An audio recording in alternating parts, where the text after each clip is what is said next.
ওমা দরজাটা খোল। এরকম অনিয়ম করলে হবে? একদিন খাস তো 3 দিন খাস না। অতিথি তোমার মেয়েকে পাগলা কারোতে পাঠিয়ে দাও, পাগল হয়ে গেছে। লক্ষ্মী মা আমার, এমন করিস না লক্ষ্মী মা, অসুস্থ হয়ে পড়বি তো।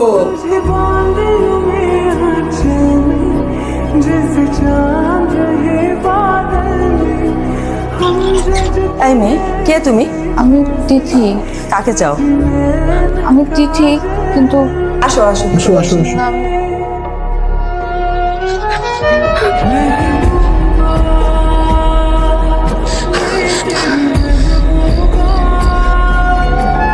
আমার কথাটা একবার শুনুন, আমি আপনার কোনো ক্ষতি করবো না। আরে 5টা থেকে 7টা মনে রাখবেন।